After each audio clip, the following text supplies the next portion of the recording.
We have a reception going on behind me that there are going to be a lot of people there who want to hear our presentation. If they want to move over into the bleachers for just a little while, that will be fine. If you want to stay where you are, that's fine. Also, you'll be able to hear our presentation. My name is Connie Bolin. I'm the founder of Warbirds in Review, and we are doing this special Warbirds in Review this evening because we have some very special guests. The Constellation, Bataan, is a really exciting project, and we are very, very pleased that Rod Lewis and the team who have restored that airplane are bringing it here. It should be here, planned to be here tomorrow, so you can look forward to seeing that arrival. But this evening, we're going to have an opportunity to talk with Rod Lewis, Steve Hinton, and Stu Dawson, who are the key people in this airplane's restoration and flying it and preserving the history. Tonight, also, I mentioned the reception behind us. Breitling Watches have generously donated this beautiful watch to Warbirds in Review. We will be having a raffle for this watch, which we operate Warbirds in Review strictly on donations. So this watch will be a big part of supporting our program next year. And in supporting our program, I have to mention Scott's Miracle Grow Company is our sustaining sponsor. Ron and Diane Fagan, who happen to be sitting over here right behind me, I saw them just a little earlier. Ron and Diane provided us with this building that allows us the production room and the green room. And now I'd like for you to take just a couple of minutes to see the really, really interesting and beautiful advertisement for Breitling and this watch that they have donated to us. So if you'll direct your attention to the Jumbotron.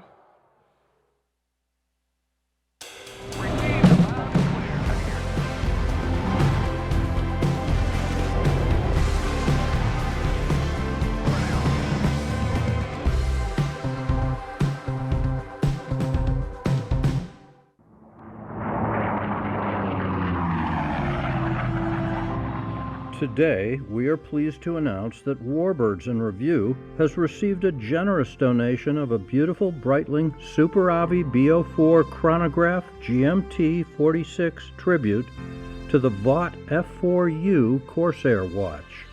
Retracing the celebrated design codes of the Breitling Reference 765 Avi Copilot, the Breitling Classic Avi collection recalls Breitling's earliest ties with aviation from the 1930s onward, when the brand was known for precision cockpit clocks and pilot chronographs produced by its Hewitt Aviation Department. The Classic Avi pays homage to this unique heritage with a highly legible dial, rugged case, and signature rotating bezel that allowed pilots to measure some of the very first long-haul flights.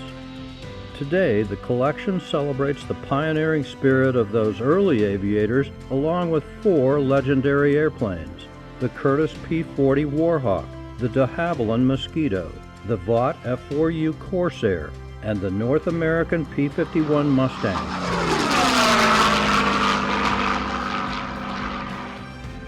This amazing contribution will help Warbirds in Review continue to bring audiences our unique aviation programs that showcase history, heroes, and heritage together every summer. Every aircraft has a history and every pilot has a story. Why does it matter what happened long ago? The answer is that history is inescapable. It connects things through time and encourages us to take a look at those connections. History is the story of who we are, where we came from, and can potentially reveal where we are headed. The team at Warbirds in Review will be offering a very special opportunity to take home this rare timepiece with your tax-deductible contribution through a raffle or auction. Stay tuned.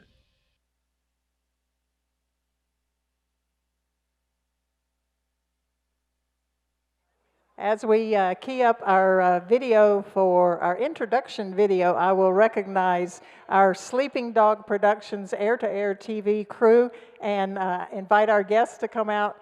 We have an extremely talented production crew. Scott Guyat leads that team. Kyle Guyat does all the work taking care of everybody. Gentlemen, if you'd like to come out here, you can see the video screen, the Jumbotron here, and see the great work of Scott Guyat as we watch the introduction for the Constellation Bataan.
Down at Boeing Plaza tonight, there is a very rare and significant aircraft. It is the Lockheed VC-121A Constellation, serial number 48613, known as Bataan.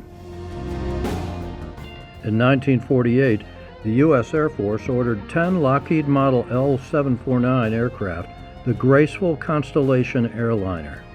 They were delivered in 1948 and 1949 to Westover Air Force Base and the Atlantic Division of the Military Air Transport Command, MATS for short.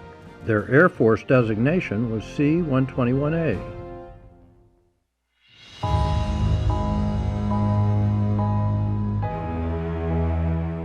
One of the first major international crises of the Cold War began on June 24, 1948, when the Soviets closed all road, rail, and canal access to the parts of Berlin, Germany that were controlled by the Western Allies.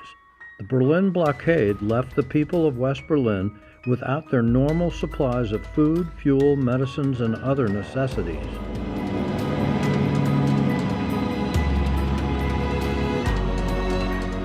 In response, the Western Allies organized the Berlin Airlift. Round-the-clock flights from England and the United States brought essential supplies to the people of West Berlin. The Lockheed Constellations, with their speed and long range, were ideal for moving supplies from the U.S. to Britain and to Germany during the Berlin Airlift. The Air Force's 8 C-121As, also known as Connies, made continuous crossings of the Atlantic Ocean, flying over 5 million miles to help deliver relief to West Berlin. When the airlift ended, the Connies were converted from cargo planes to high-speed VIP transports for the U.S. Air Force.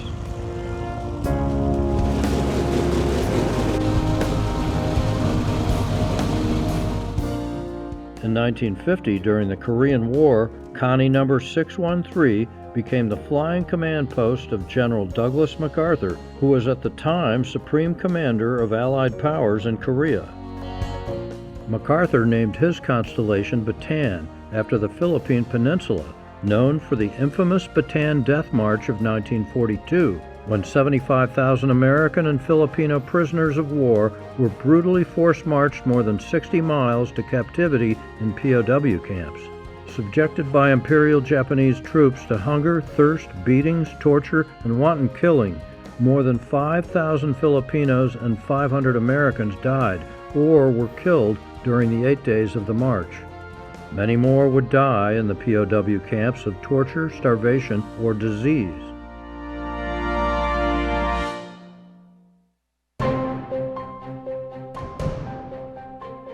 In Korea, General MacArthur made 17 flights over the battlefields in his Connie, and she carried him to Wake Island for a meeting with U.S. President Harry Truman. On April 16, 1951, a fateful day for MacArthur, the Connie Bataan carried the general from Korea to Andrews Air Force Base in Maryland, where President Truman relieved him of his command. MacArthur then flew home to San Francisco, his last flight in the Connie. C-121A Bataan was assigned to the Pacific Air Command based in Hawaii. Her passengers included Generals Matthew Ridgway, Mark Clark, and Curtis LeMay, and South Korean President Syngman Rhee. In 1953, Bataan carried newly elected U.S. President Dwight Eisenhower and Vice President Richard Nixon on an inspection tour of Korea.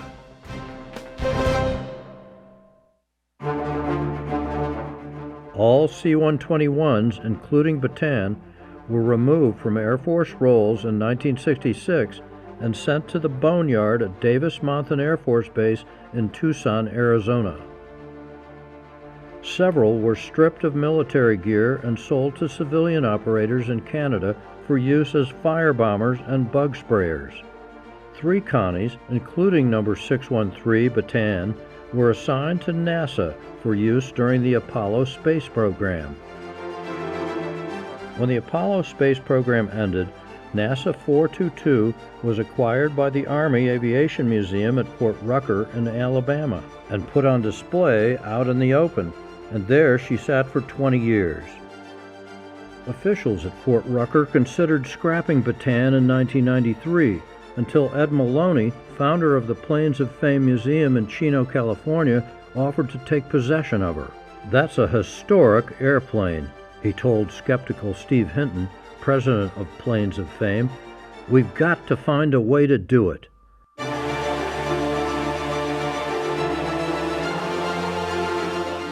Planes of Fame traded a helicopter for the Connie, made her airworthy with help from Lockheed, repainted her in General MacArthur's colors, and took her on the airshow circuit. But flying her was costly, and after 1 year on the circuit, Bataan was grounded once again, perhaps permanently.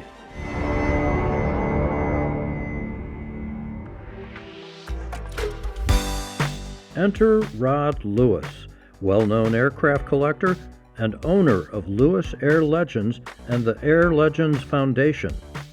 Lewis purchased Bataan in 2015 and hired Steve Hinton's Fighter Rebuilders Company to undertake Bataan's complete restoration.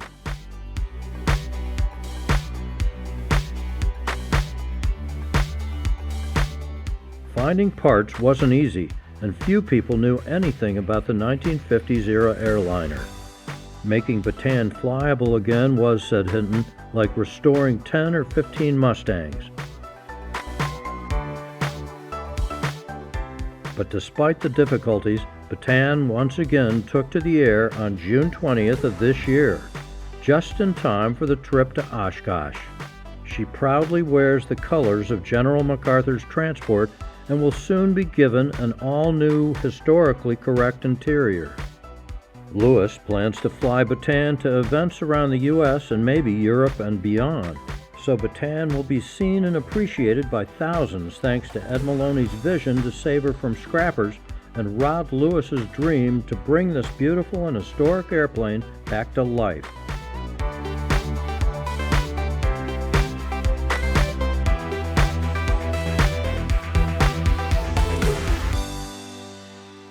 Okay, now you've heard the recorded history of Bataan. So, gentlemen, Rod, would you join me here, please? Sure.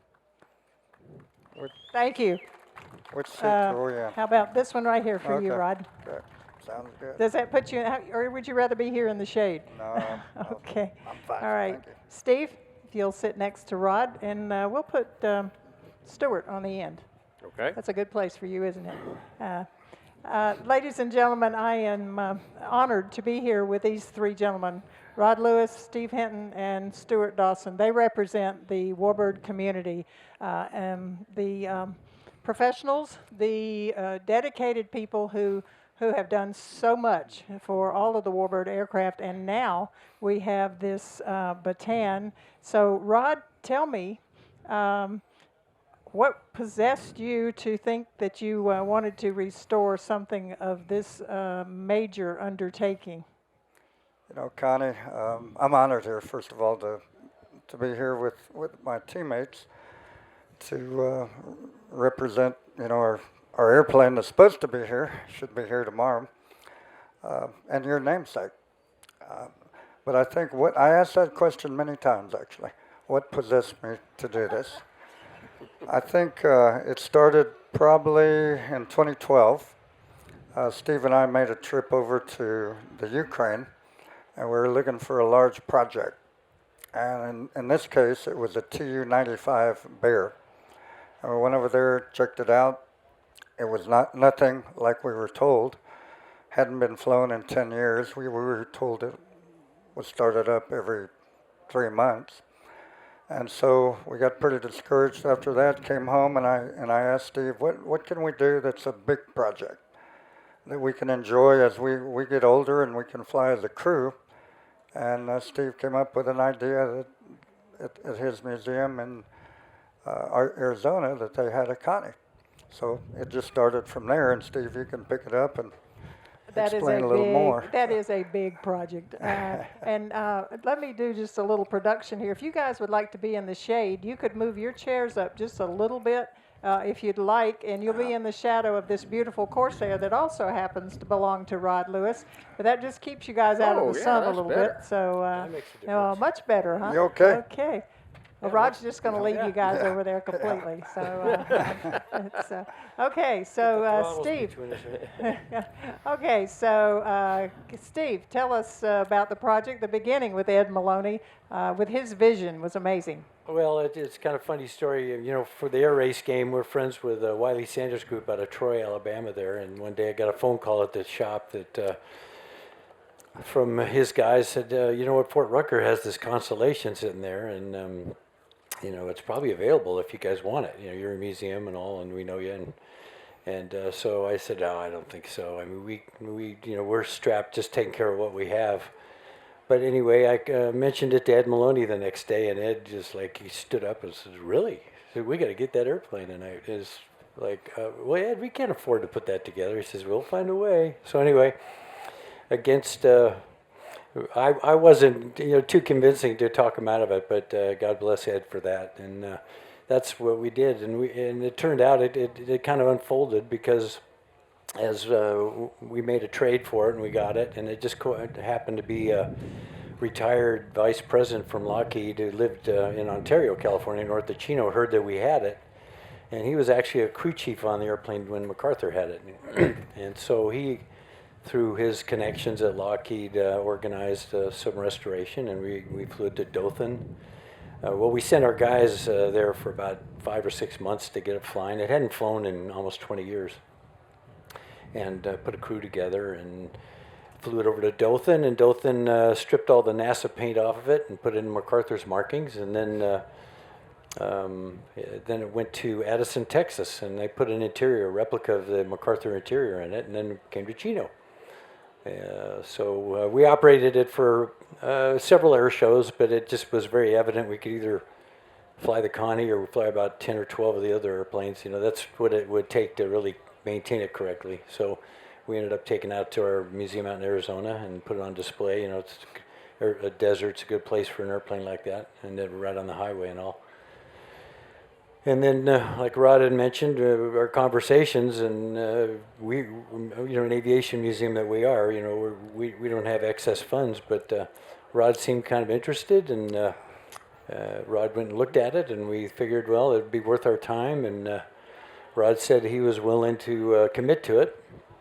And Rod is the hero in all this airplane, by the way. We did the work, but Rod was the one who stuck it out. You imagine funding a restoration shop for 8 years doing a Constellation, and it's we went through the whole airplane. We rewired it. Well, we took everything out of it first. We had the outer wings off, we had the landing gear out of it, we had all the engines off, and we went through an 8-year process getting it all back together, and real happy with where we are right now. So we're anxious to get it here so you can all see it. Well, it's certainly from the pictures. I know everyone is really looking forward to seeing it because it is beautiful. Stuart, you have the pleasure of flying it. So tell us a little bit. I know you fly a lot of airplanes. So how does the Bataan compare, Well, or does it? I flew a lot of 4-engine stuff hauling freight early in my life, and but I never had a hold of a Connie, and it is amazing what that airplane will do. It really will get on down the road. It runs fast. Um, it's a little bit heavy to fly, but that's hydraulics from the 40s, you know. That's the way it was. I believe the airplane, speaking of fast, I believe it set a few speed records in its day, and it really is ahead of its time as far as when it was designed and when it was used. Yeah, this thing, if you fill it up, you can run 20 hours on it. I don't think we don't sign me up, right? And you really don't want to fill it up. No. You don't want to pay that bill. No, I don't want to pay that bill either. I don't know that anybody would. So, Rod, tell me, I mean, I know you're disappointed the airplane is not here today, but it will be here tomorrow. They had a little hiccup. I think Bernie called that a hiccup earlier today in one of their airplanes. So you do have hiccups with these old airplanes. So you have to be extremely proud that this project has come to fruition. Well, thank you. It's not complete yet. As mentioned in the video, we don't have a complete interior, but as soon as the interior gets finished, it should be a really, really nice airplane. It is already. And proof of that it does fly, a video. So, so we've got. First of all, I'm not the hero. These guys that worked 8.5 years, we worked 8 months just to get it airworthy, to fly it from Arizona to Chino. And those guys were super dedicated every day working on this airplane. Got it to Chino, and then 8 years later, June 20th, we finally got to fly it for the first time. I was in a chase plane, and a lot of those videos were from that day. But I'm very proud of mainly the team that's put this all together, and them sticking with it, because there were some hard times, especially during COVID. Couldn't get parts, couldn't get people. You know, it was just very tough, and it went right through COVID. Steve did all he could to just keep it running. You know, so I want to thank them.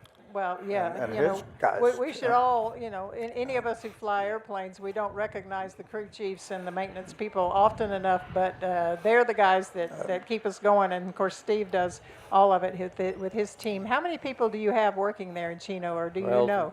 It goes on. We always have around 10 to 14, kind of, right? But we had at times we had 14 people working on this. You could imagine, you know, when you drill skins off and you're removing parts and cleaning parts and looking for parts, and it really goes on and on and on. Vintage radials, excuse me.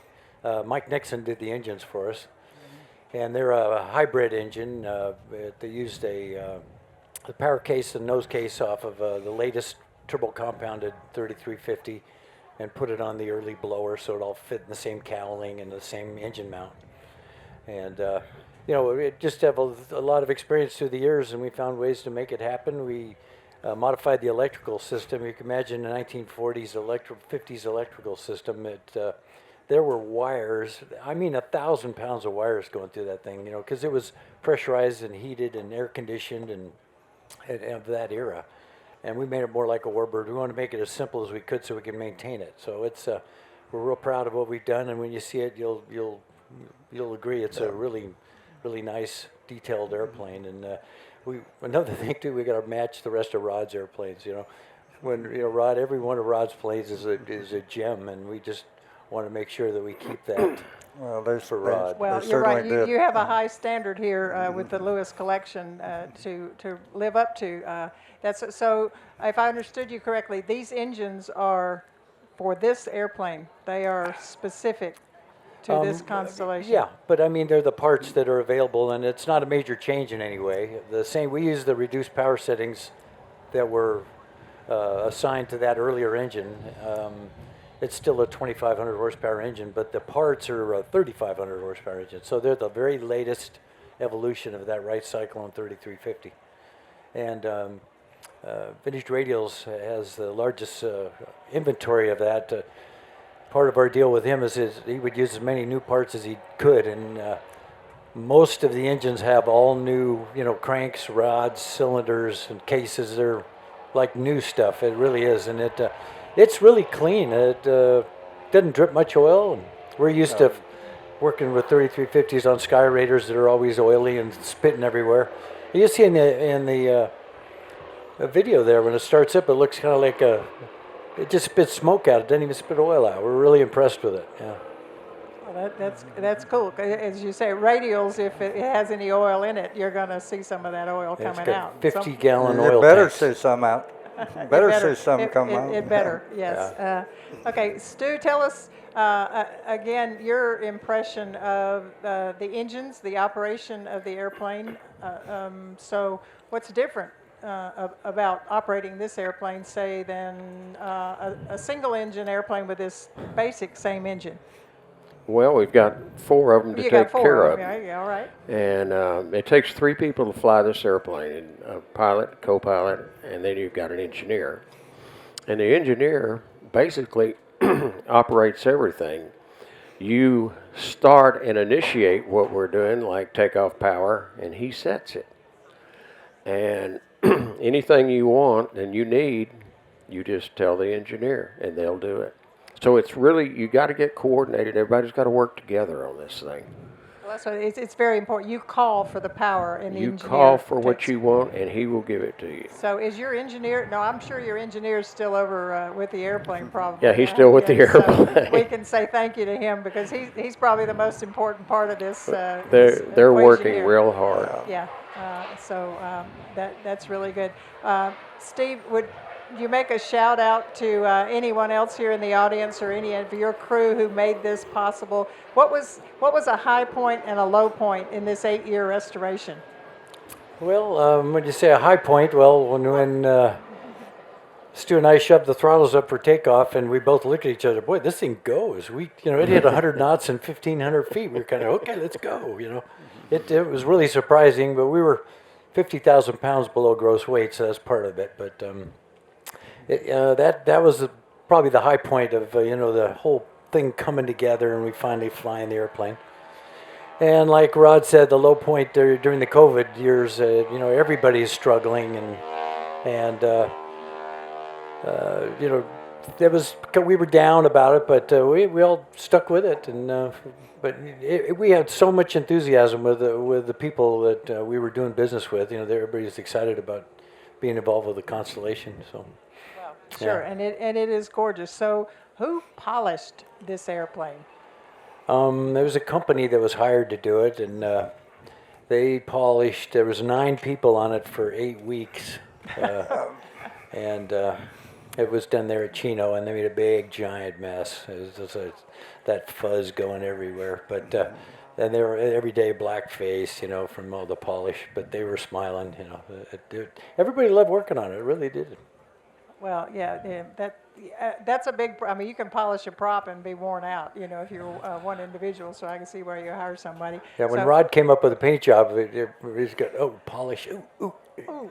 But I'm glad he did because it really makes the airplane. It's beautiful. Okay, Rod, tell us. I mean, we covered a lot of the history of the airplane in the video, but tell us what part of the history means the most to you, or led you to make sure you replicated the MacArthur years. I think just basically that it was MacArthur's kind of office in the sky, and it flew to many different important areas of the world, and I think I just wanted to make sure that we were representing MacArthur properly, and just wanted it just like it was or better. So. Well, and that's what, we do here in Warbirds in Review. It's history, heritage, and the heroes. And you certainly helped us on many occasions to present that and record this for generations to come so that they'll know what these airplanes did and what they meant. And so, okay, so tell me a little bit about this airplane while we have it sitting here. We don't want to just ignore it. I mean, it's pretty nice too. Well, thank you. Yeah, it's one of the first Warbirds that I bought. I think I had to buy this to get a Bearcat.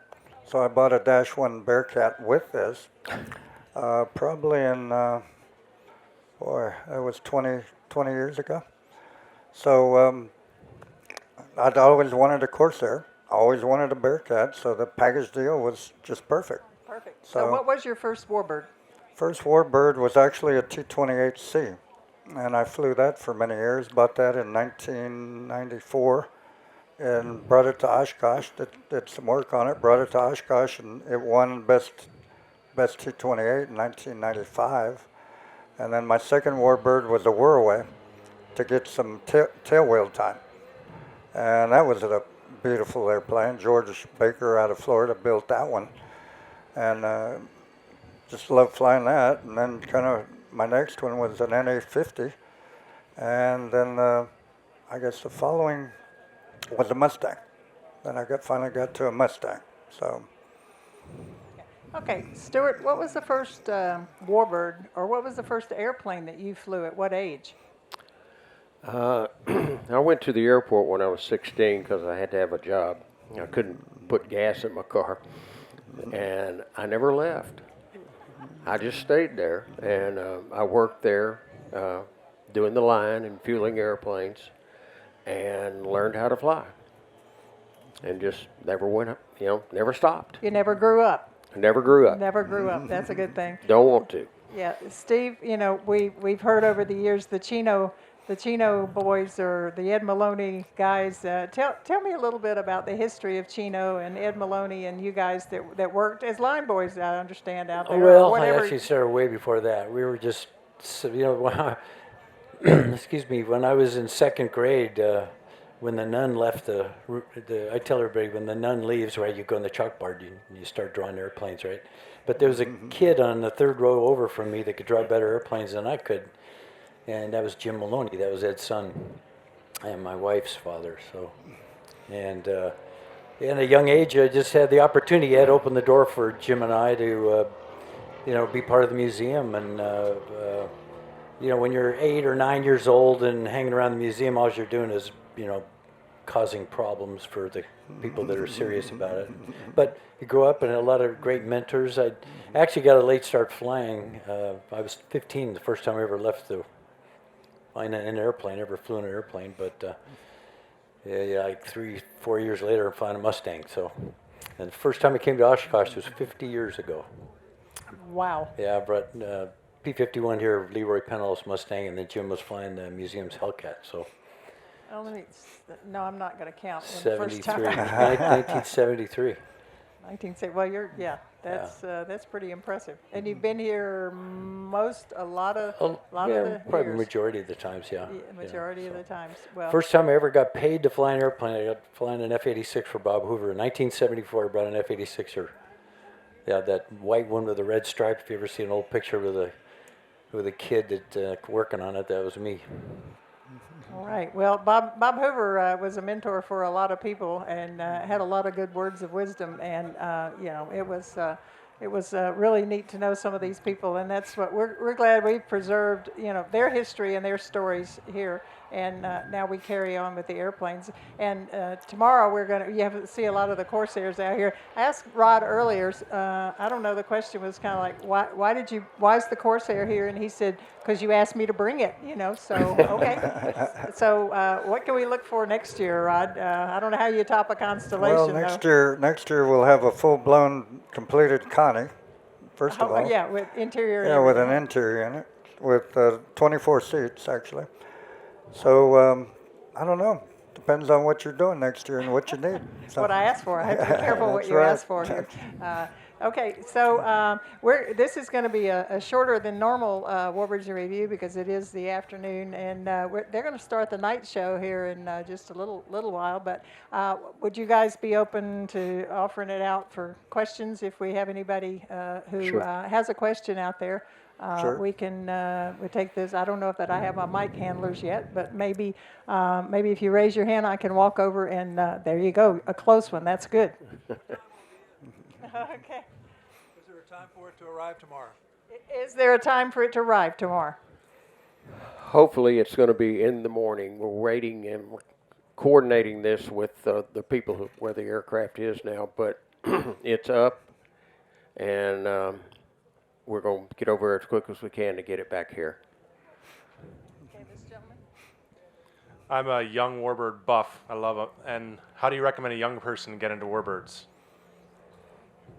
Steve, you're probably the one. You got to make yourself available, and okay, you start at the bottom. I mean, you meet people and offer to help, and find somebody you're comfortable with, some group you're comfortable with. It's there's a lot of great people right here in this audience too. You could probably make a nuisance of yourself and get in somehow. Okay. Mic live? Okay. Yes, I was going to ask that in the movie The Aviator, they happened to have the Connie and they were talking about having the berths.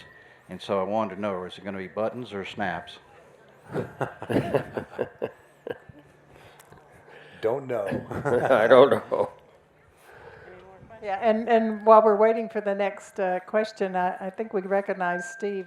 In the morning, we're going to have Adam Makos here for Devotion with the Corsairs, and Steve had a lot to do with the Devotion movie. Tell us, are you planning a movie with a Constellation with the Bataan, you think? Or let's write a script, huh? Yeah. Maybe No, we Devotion. should. Sorry. Maybe we should. Yeah, maybe we should. Let's do it. Hey, you haven't done that yet, have you? Doing movies? No, Hey, Rod, old it's buddy. not for me. Yeah. No, Devotion is a great project. We got a phone call, and Fred Smith from FedEx wanted to come out and talk about Devotion with his two daughters. They have a production company called Black Label. And so Fred shows up with his two daughters. I mean, they're regular company, but anyway, he wanted to talk about doing this movie. He says it's a great book, and my wife Karen had read the book, and she says she was so excited about it because it's a best-selling book, and it's a great story. Funny part, we talked a little bit in the office, and then started. I took Fred and the people for a tour, and went to our first hangar and talked about the airplanes. And Fred Smith, everybody knows who he is, right? FedEx. He's the fellow that started FedEx. Anyway, he looked out there, and we have an OV-1 in the corner outside. Hey, I used to work on those things. Anyway, for the next 45 minutes, he gave the tour at the museum. He knew every airplane we had. I couldn't believe it. He was just talk. Quite a personality. But a year later, Kevin LaRosa Jr., who you probably met, who's a young aerial director now, and an outstanding person and very accomplished aviator as well. He was assigned as aerial coordinator on the show, and so we sat down and figured out, first of all, what's the budget? It could go on and on. Yeah, you start with several people that are here. We've even talked to them about using our airplanes, but then of course they narrow it down. But we ended up with 3 Corsairs that we used for the whole show. We started in Wenatchee, Washington, Korea. Did a lot of flying there. We were there at the airport for Wenatchee. I think we were there for about 5 weeks. I think. Some days it was snowing, couldn't do it. Some days it was a nice day, or we just bared down and did it. And we had the Corsairs and had a Sky Raider from Ericsson. So we had Ericsson's Corsair, Ericsson Sky Raider. We had our museum F4U1.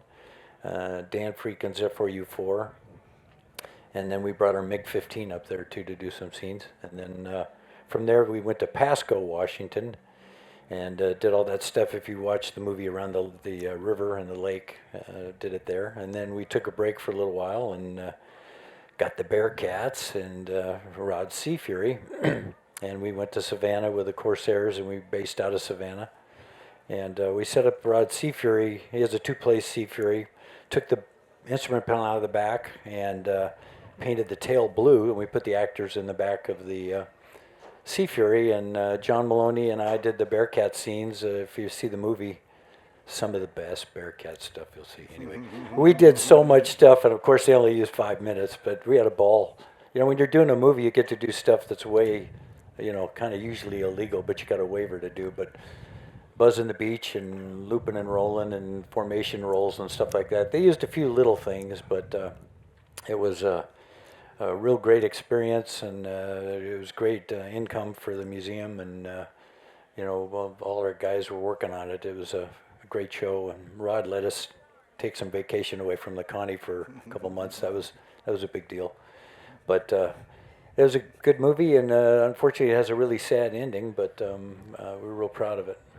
Well, I think we can all be proud of the integrity of the people like, you know, Jesse Brown and Tom Hudner, who are veterans and fly for their buddies. That's what Bud Anderson says. You know, I was flying for my buddies, and a lot of them didn't come home. So to our veterans, we owe a great debt, and to you guys. And I wanted to bring that in for the interaction and the connections of all the Warbird people. I see the Warbird people out here who also operate these airplanes. It's a very close-knit community, and you know, everybody is. Warbirds is a little different because we are here to showcase the airplanes in tribute to all the people who served. And I know we have oh, do I have to go to that question now? Mr. Roush has a question. I'm sorry, you're trumped. Mr. Roush.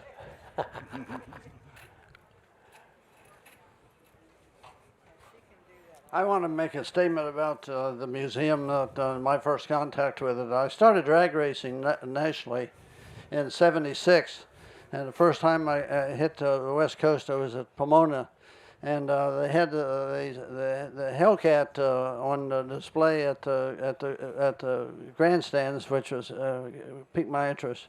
And I went looking for the museum after practice one day, and I went found Chino, and the B-17 was outside. And do you still have the same B-17? Same one, yeah. I asked if I could go through it, and the person I was talking to, whose name I never knew, said I could, but I had to leave a $5 contribution for the museum. So I got my $5 down, and he opened up the B-17, and I went through it for about 30 minutes. And really enjoyed my first trip to California, my first visit to an aircraft museum, and my first exposure to Chino. Thanks, guys. You have a lot of people that come to your community first and wind up in your museum. And if you're still doing what you did in those days, you're making the hits with the people that are impressed by it. Thank you, Jack. Thank you. Thanks, Jack. Yeah, these museums throughout the country are just so valuable. And I see Ron Fagan sitting right there. They have an amazing museum in Granite Falls, as do many of the people here have the aircraft in the museums. And the question there, Mary, I think you have a gentleman that would like to ask a question. Yes, I have one question. Connie, I think, knows where I'm going to go with this, but and this is directed primarily to Rod, I think, and it's not so much as a question as an observation. And we talked of the mission of the C-121, and the Navy flew it also, of course.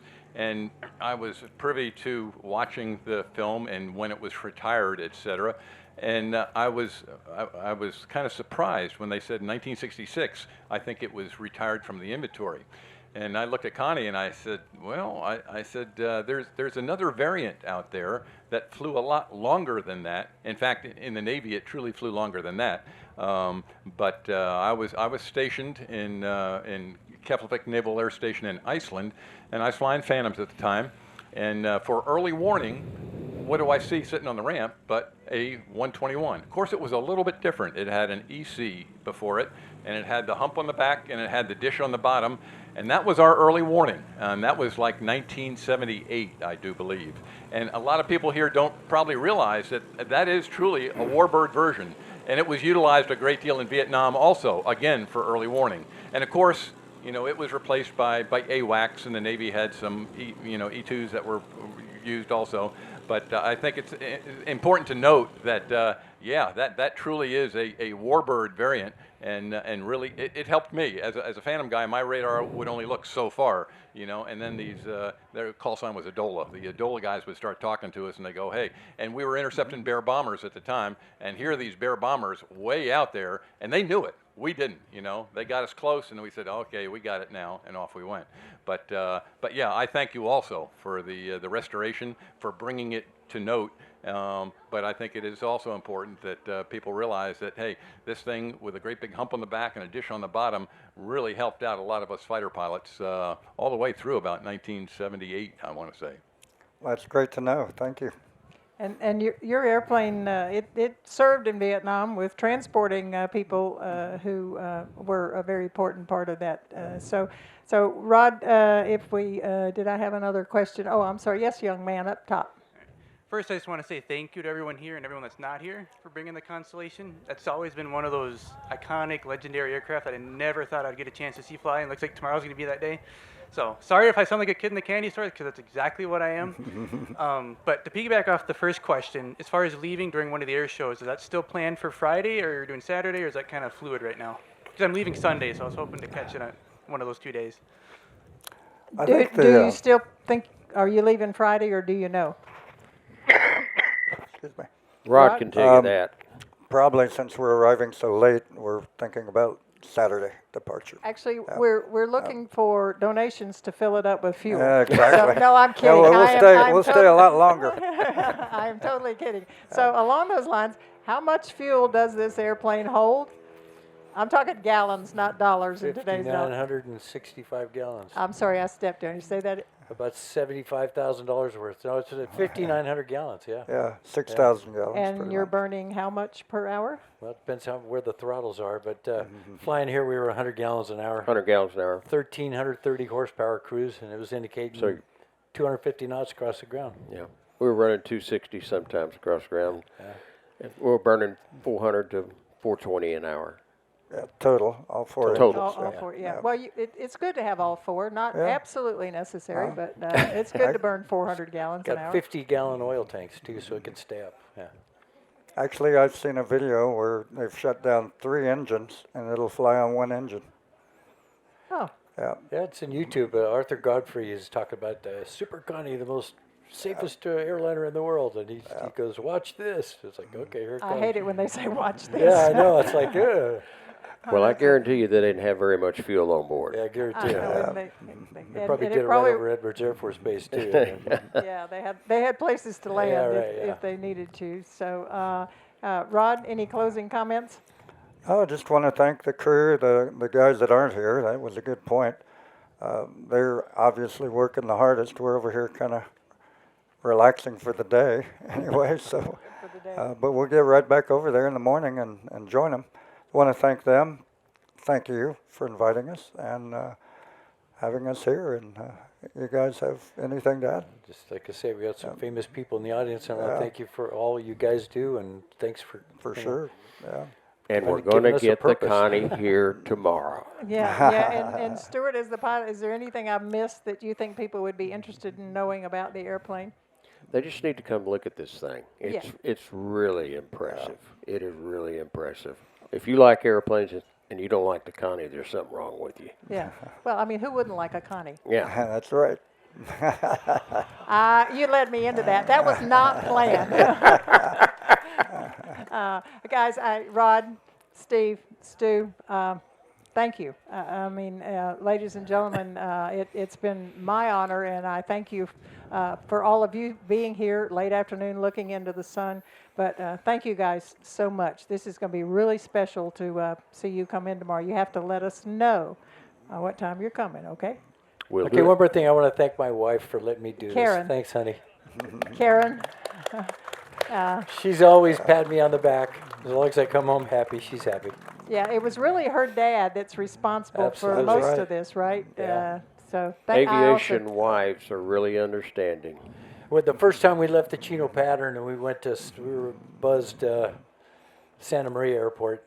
I don't see Chris. He was here a minute ago. But on the way back, it just dawned on me. I slapped myself in the face because I got a tear in my eye thinking about Ed because I almost argued with him. We don't need this thing, It's like, but here we go. Thanks, Ed. He knew better than me for sure. He knew more than you did. Yeah, so, exactly. Yes. Well, to all the crew chiefs and the wives, and I often think, of course, I fly airplanes, so I'm just a little odd here myself. But for the women who support what our passion is, and they don't always know all the terms that you're throwing out there and the enthusiasm that you get to go fly an airplane. For those ladies are very special.